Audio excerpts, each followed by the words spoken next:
ആഗോള രാഷ്ട്രീയ ഭൂപടത്തിൽ പശ്ചിമേഷ്യ വീണ്ടും ഒരു അഗ്നിപർവ്വതത്തിന് മുകളിൽ എന്ന പോലെ പുകയുകയാണ്. ഇറാനിയൻ തുറമുഖങ്ങളെ ലക്ഷ്യം വെച്ചുകൊണ്ടുള്ള അമേരിക്കയുടെ പുതിയ നാവിക ഉപരോധ നീക്കം മേഖലയിലെ സൈനിക സന്തുലിതാവസ്ഥയെ പാടെ തകിടം മറിച്ചിരിക്കുന്നു.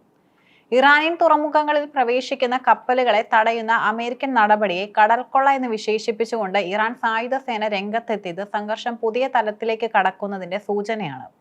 അമേരിക്കൻ സെൻട്രൽ കമാൻഡ് പുറപ്പെടുവിച്ച പുതിയ ഉത്തരവ് പ്രകാരം തിങ്കളാഴ്ച രാവിലെ മുതൽ ഇറാനിയൻ തുറമുഖങ്ങളെ ആശ്രയിക്കുന്ന ഏത് രാജ്യത്തിന്റെ കപ്പലുകൾക്കെതിരെയും കടുത്ത നടപടി ഉണ്ടാകും. ഇറാന്റെ സാമ്പത്തിക സ്രോതസ്സുകളെ പൂർണ്ണമായും നിശ്ചലമാക്കുക എന്ന ലക്ഷ്യത്തോടെയാണ് വാഷിംഗ്ടൺ ഈ നീക്കം നടത്തുന്നത്. ഹോർമൂസ് കടലിടുക്കിലൂടെ കടന്നു പോകുന്ന എല്ലാ കപ്പലുകളെയും തടയില്ലെന്നും ഇറാനുമായി വ്യാപാര ബന്ധമുള്ള കപ്പലുകളെ മാത്രമേ പരിശോധിക്കൂ എന്നും അമേരിക്ക അവകാശപ്പെടുന്നുണ്ടെങ്കിലും പ്രായോഗികമായി ഇത് ഹോർമൂസ് കടലിടുക്കിലെ ഗതാഗതത്തെ സങ്കീർണമാക്കും. അന്താരാഷ്ട്ര കപ്പൽ ഗതാഗത നിയമങ്ങളുടെ ലംഘനമാണ് അമേരിക്ക നടത്തുന്നതെന്നാണ് ഇറാൻ ആരോപിക്കുന്നത്. ഒരു പരമാധികാര രാജ്യത്തിന്റെ വ്യാപാര സ്വാതന്ത്ര്യത്തെ തടയുന്നത് സമുദ്രമേഖലയിലെ സമാധാനം തകർക്കുമെന്ന് ഇറാൻ മുന്നറിയിപ്പ് നൽകുന്നു. അമേരിക്കയുടെ ഉപരോധ നീക്കത്തിന് IRGC നൽകിയ മറുപടിയും അതീവ ഗൗരവമുള്ളതാണ്. തങ്ങളുടെ തുറമുഖങ്ങൾക്ക് നേരെ ആക്രമണമോ തടസ്സങ്ങളോ ഉണ്ടായാൽ ഗൾഫ് മേഖലയിലോ ഒമാൻ ഉൾക്കടലിലോ ഉള്ള ഒരു തുറമുഖം സുരക്ഷിതമായിരിക്കില്ലെന്ന ഇറാന്റെ പ്രസ്താവന മേഖലയിലെ അറബ് രാജ്യങ്ങളെ ആശങ്കയിലാഴ്ത്തിയിട്ടുണ്ട്. UAE, സൗദി അറേബ്യ തുടങ്ങിയ രാജ്യങ്ങളിലെ പ്രധാന തുറമുഖങ്ങളെ ലക്ഷ്യമിട്ടുള്ള ഒരു പരോക്ഷ ഭീഷണിയായി ഇതിനെ കാണാം. ഇറാനിയൻ തുറമുഖങ്ങൾ നിശ്ചലമായാൽ മേഖലയിലെ മറ്റ് രാജ്യങ്ങളുടെ വ്യാപാരവും സ്തംഭിക്കുമെന്ന ഇറാന്റെ നയം ഒരു സാമ്പത്തിക പ്രതിരോധ തന്ത്രമാണ്.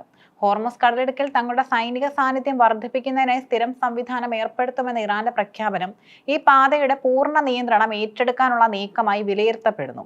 ലോകത്തിലെ എണ്ണ വ്യാപാരത്തിന്റെ 20% കടന്നു പോകുന്ന ഹോർമൂസ് കടലിടുക്ക് ഒരു യുദ്ധക്കളമായി മാറിയാൽ അതിന്റെ പ്രത്യാഘാതം ആഗോള തലത്തിലായിരിക്കും. പേർഷ്യൻ ഗൾഫിൽ നിന്നുള്ള എണ്ണ നീക്കം തടസ്സപ്പെട്ടാൽ അന്താരാഷ്ട്ര വിപണിയിൽ എണ്ണവില കുതിച്ചുയരും.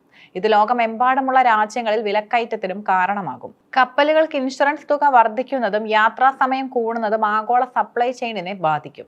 അമേരിക്കൻ നാവികസേനയും ഇറാന്റെ ആധുനിക മിസൈൽ ബോട്ടുകളും തമ്മിൽ കടലിൽ മുഖാമുഖം നിൽക്കുന്നത് ചെറിയൊരു പിഴവ് പോലും വലിയൊരു യുദ്ധത്തിലേക്ക് നയിച്ചേക്കാവുന്ന സാഹചര്യമാണ് സൃഷ്ടിക്കുന്നത്. ഇറാനും അമേരിക്കയും തമ്മിലുള്ള ഈ പോരാട്ടത്തിൽ ഏറ്റവും കൂടുതൽ ഭയപ്പെടുന്നത് ഗൾഫ് സഹകരണ കൗൺസിൽ രാജ്യങ്ങളാണ്. തങ്ങളുടെ മണ്ണിലെ തുറമുഖങ്ങളും സാമ്പത്തിക കേന്ദ്രങ്ങളും ഇറാന്റെ മിസൈൽ പരിധിയിലാണെന്ന യാഥാർത്ഥ്യം അവരെ നയതന്ത്രപരമായ സമ്മർദ്ദത്തിലാക്കുന്നു. അമേരിക്കയുടെ നടപടികളെ പരസ്യമായി പിന്തുണയ്ക്കാനോ ഇറാന്റെ ഭീഷണികളെ അവഗണിക്കാനോ ഈ രാജ്യങ്ങൾക്ക് കഴിയില്ല. മേഖലയിലെ സമാധാനത്തിന് വിള്ളൽ വീണാൽ അത് ഗൾഫ് രാജ്യങ്ങളുടെ സാമ്പത്തിക കുതിപ്പിനെ സാരമായി ബാധിക്കും. സമുദ്രമേഖലയിലെ സഞ്ചാര സ്വാതന്ത്ര്യം ഉറപ്പാക്കുന്ന അന്താരാഷ്ട്ര നിയമങ്ങളെ രണ്ട് രാജ്യങ്ങളും തങ്ങൾക്ക് അനുകൂലമായി വ്യാഖ്യാനിക്കുകയാണ്. സ്വന്തം സുരക്ഷയ്ക്കായി ജലപാതകൾ നിയന്ത്രിക്കാൻ അവകാശമുണ്ടെന്ന് ഇറാൻ വാദിക്കുമ്പോൾ ഭീകരവാദ വിരുദ്ധ പ്രവർത്തനങ്ങളുടെയും ഉപരോധങ്ങളുടെയും ഭാഗമായാണ് തങ്ങളുടെ നീക്കമെന്ന് അമേരിക്ക അവകാശപ്പെടുന്നു. എന്നാൽ യഥാർത്ഥത്തിൽ ഈ നിയമയുദ്ധങ്ങൾക്കിടയിൽ ഇരയാകുന്നത് അന്താരാഷ്ട്ര വ്യാപാരവും സാധാരണക്കാരായ മനുഷ്യരുമാണ്.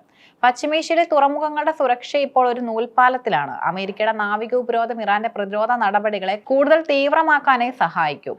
ഹോർമസ് കടലിടുക്കിലെ സംഘർഷം ഒരു പൂർണ്ണ യുദ്ധത്തിലേക്ക് നീങ്ങിയാൽ അത് ആഗോള സമ്പദ് വ്യവസ്ഥയെ പതിറ്റാണ്ടുകൾ പിന്നോട്ട് കൊണ്ടുപോകും. സമാധാനപരമായ ചർച്ചകളിലൂടെയും നയതന്ത്ര നീക്കങ്ങളിലൂടെയും ഈ പ്രതിസന്ധി പരിഹരിച്ചില്ലെങ്കിൽ കടലിലെ ഈ പവർ ഗെയിം ലോക സമാധാനത്തിന് വലിയൊരു വെല്ലുവിളിയായി തുടരും.